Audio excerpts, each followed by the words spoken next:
Fala rapaziada, eu sou Gabriel Rocha e aqui eu quero inaugurar um quadro novo no canal. Premier League em 10 minutos. Eu vou comentar sobre os 10 jogos na rodada na Premier League em 10 minutos. O desafio é comentar sobre todos os jogos sendo minimamente ali aprofundado, para você não perder nada que tá passando na melhor liga do mundo. Então vamos começar? 1, 2, 3 e... Primeiro jogo que eu quero falar é a estreia da Premier League, que foi Arsenal e Coventry, 3-0 para o Arsenal. Foi um jogo muito tranquilo para os atuais campeões. E amassou, não tem jeito. Acho que até fica difícil de avaliar o outro lado. Agora, no lado do Arsenal, a gente consegue falar de alguns jogadores e principalmente Christos Tzolis. Parece que ele vai ali se adaptando muito fácil. Parece também que ele é melhor do que o próprio Arsenal imaginou que ele fosse. Vamos ver nos próximos jogos. O segundo jogo é entre Hull City e Manchester United. Foi uma surpresa, eu acho que é a primeira surpresa, né? Que foi o primeiro jogo de sábado. O Hull City ganha de 2-0 no Manchester United. Foi um time que demonstrou conseguir sofrer pouco de um time de Big Six e ser muito bom em bolas paradas. Os 2 gols do Hull City foram por bolas paradas. E demonstrou uma fragilidade muito grande do próprio United nesse quesito, principalmente do Heaven, que não foi muito bom em algum dos gols. Agora, as novidades do Manchester United foram Tielemans e Andrei Santos no meio. Eu não consigo cravar se realmente foi uma estreia ruim, mas dá pra ver que não é aquilo que o Carrick quer. Pra mim foi um time que faltou combatividade nesse meio. Faltou presença, faltou se impor. Eu acho que pelo menos no começo, ainda mais quando o Baleba ainda tá lesionado, o United vai sentir muita falta do Casemiro, que foi muito bem na temporada passada. E acho essa questão ali de deixar o Chesco no banco, de colocar o Matheus Cunha ali como um atacante não fixo, não vai dar certo sempre. E eu já tenho falado que essa temporada precisa ser do Chesco. Lembrando que o Chesco não jogou a pré-temporada, então foi o primeiro jogo realmente dele, ele entra ali no finalzinho, mas projetando para os próximos jogos eu acho que precisa ser feito isso. Everton 2, Crystal Palace 0. Parece que o arrumado Everton de David Moyes vai continuar sendo bem arrumado. É um time bem treinado que em casa consegue ali ser eficaz nos seus ataques. Falando de volume, o Crystal Palace teve até mais. Porém, em talento, em chegar lá e colocar a bola para dentro, o Everton foi muito bem. Do lado do Palace, o Wharton continua muito bem, viu?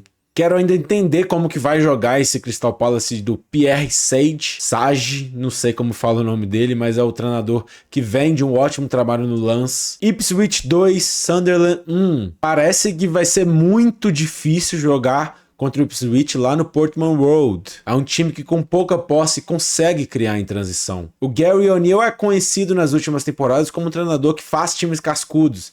É o que consegue manter times ali bem abaixo na Premier League. Agora, sobre o lado do Sunderland, eu quero muito saber como que vai ser essa temporada agora com competição europeia no calendário. O destaque do Sunderland é a estreia do Angulo, que além de ter feito um golaço de falta, foi um cara que foi muito interessante na partida, fez muitas jogadas interessantes, dribles. Quero conhecer mais esse jogador. Nottingham Forest 0, Leeds 1. O Forest é um time que não tem identidade.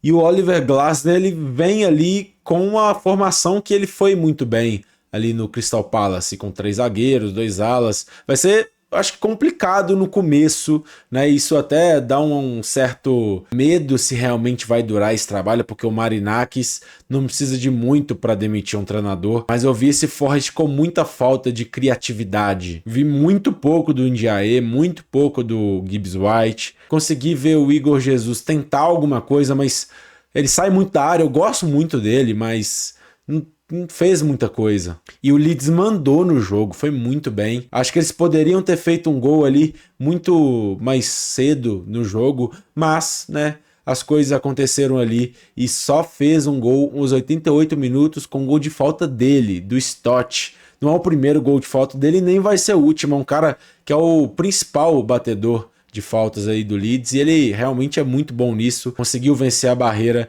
e o Celso para fazer 1-0 no finalzinho lá no City Ground. Muito boa a estreia do Trafford, É um cara que tava no City ali, conseguiu ir muito bem nas Copas domésticas. Acho que é um goleiro interessante para se observar agora, tendo chance de ter uma temporada completa. Brentford 3, Tottenham 0. É sem dúvida, junto com a vitória do Hull City diante ao Manchester United, um dos placares mais surpreendentes da rodada.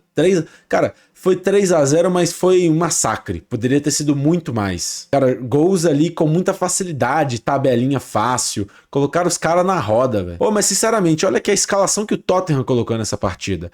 Kinski, Gray na direita, Van Heck, Senesi, Robertson, Tonali, Bergvall, o finado Bergvall, que parecia que ele não ia ficar no Tottenham porque ele estava se achando muito importante e queria sair, mas não, né, ninguém quis pagar o que o Tottenham queria que pagasse no sueco. Micah Moore, Gallagher, Theo na esquerda e Richarlison. Como que ganha com um time desse, meu Deus? Um time fraquíssimo. Eu vi ali a line-up do Tottenham e falei, não é possível que eles estão indo. Não é possível. Cadê o Matheus Fernandes? Tava lá no banco. Cadê o Maddison? No banco. Aí cadê o Pedro Porro? Nem no banco tava. O Van de Ven nem no banco tava. Tá lesionado ali, uma pequena lesão. É um time que sem seu núcleo de jogadores ali mais fechado, não é nada. Brighton 4-0 no Aston Villa. Pra mim foi a humilhação da rodada. Foi muito fácil. O Aston Villa não teve chance. O jogo foi liquidado no primeiro tempo. Pra você ter uma ideia, o Brighton teve 3,77 de gols esperados e o Aston Villa teve 0,29.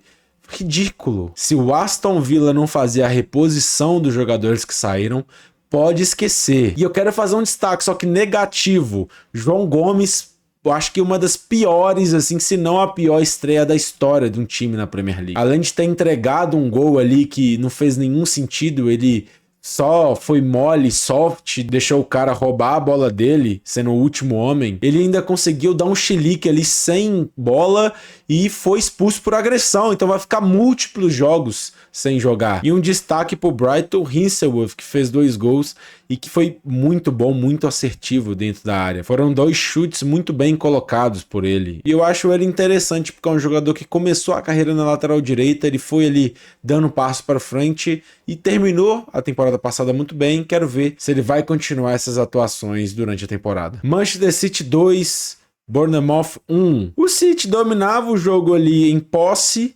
mas não dava muito perigo. E o Bournemouth foi muito bem numa saída ali, conseguiu fazer o gol com o Tavernier, mas com o Shirky entrando, mudou o jogo, como sempre. E parece que ele vem para uma temporada muito boa, igual a temporada passada. Ele chegou e mudou tudo, começou a criar muito bem, começou a ditar ali como que o City jogava, se ia para direita, ia para esquerda, ia para centro, é ele que decidia isso. O empate do City veio com o Guerri de escanteio e o gol no finalzinho ali, que o juiz deu até impedimento, mas voltou atrás com o VAR, foi um passe ali achado do Cherki pro Gvardiol, que sempre pisa na área. Ele é um dos zagueiros ali laterais que mais pisa bem na área e mais consegue finalizar muito bem, e mais uma vez ele finaliza muito bem e no finalzinho, né, consegue essa vitória para o City, mostrando que ainda assim é muito difícil ganhar do City, ainda mais no Etihad Stadium. Você não precisa só ter uma estratégia boa, não precisa só conseguir ali executar essa estratégia também muito bem. Você precisa ter sorte de pelo menos um jogador do City ali não estar inspirado, nesse caso foi o Cherki, para simplesmente mudar o jogo e fazer o City ganhar no finalzinho. Newcastle 2, Liverpool 2. Grande estreia para mim, na minha opinião, do treinador Matthias Jaisler. O Newcastle teve a mesma aura ali no St. James Park igual teve com o Ed Howe e seus grandes craques que saíram. É um time que lá nesse tempo do futebol realmente é muito difícil jogar lá. Eu gostei muito das jogadas em transição do Newcastle. Os 2 gols foram em transição. Muito bem o Osula no primeiro gol, na hora de arrastar a bola e conseguir tocar ali pro Elanga, que foi muito clínico de frente ao goleiro, e também ali com o Vissar tocando pro Willock, fazendo a jogada e fazendo um golaço. Gostei muito do Vissar, um cara que já, né, não é o jovem de tudo, mas ainda não tem 30 anos, mas é um jogador que jogava muito ali de centroavante, porém né, se mexe toda hora. Então ele deu um passo para trás, começava as jogadas muito bem e tava em todo canto. Outro destaque do Newcastle que eu quero falar é o Lewis Miley, que parece que é o tempo dele, cara. O tempo dele chegou. Agora com a saída do Bruno Guimarães, saída do Tonali, ele vai dominar aquele meio de campo. E é um jogador que, né, estreou ali com, se eu não me engano, com 15, 16 anos, uma dessas duas idades. Então eu acho que hoje, com 20 anos, ele tá muito pronto para chegar e dominar esse meio de campo. Gosto muito da condução dele e alguns passes que ele tira da cartola. Pela parte do Liverpool, eu gostei ali da estreia do Jacquet, do zagueiro francês, que não jogou ali o jogo todo. Para mim teve uma boa primeira impressão. O Wirtz, não gostei do Wirtz. Isaac foi mal. Gakpo conseguiu tirar aquele gol da cartola. E mesmo assim, eu acho que o Liverpool não teve sua grande partida. Eu achando também que tanto o Gravenberch, tanto o Szoboszlai fez boas partidas sim. Mesmo assim, é difícil ganhar do Liverpool. E eles conseguem ali um pênalti no final e conseguem empatar o jogo, ainda o Newcastle sendo, pra mim, muito melhor. Fulham 2, Chelsea 3. Cara, eu acho que grande maioria dos jogos do Chelsea vão ser assim, viu? Vão ser ali jogos com muitos gols sofridos e muitos gols feitos também. É um time que vai ter que se acostumar com a nova formação do Xabi Alonso. Então falhas defensivas são até entendíveis nesse quesito. Ainda mais você tendo o Robert Sanchez como goleiro. Pra mim o primeiro gol, falha dele. Ele já tinha comprado que o King ia cruzar.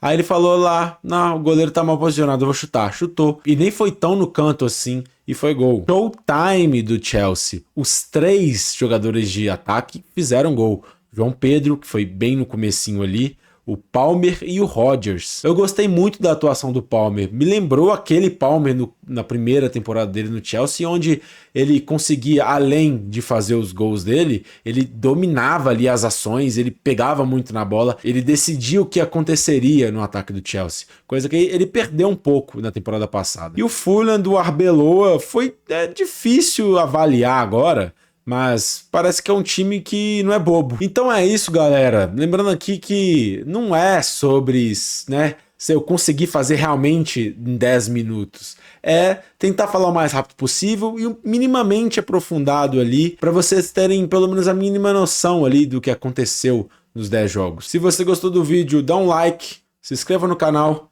e até a próxima. Falou!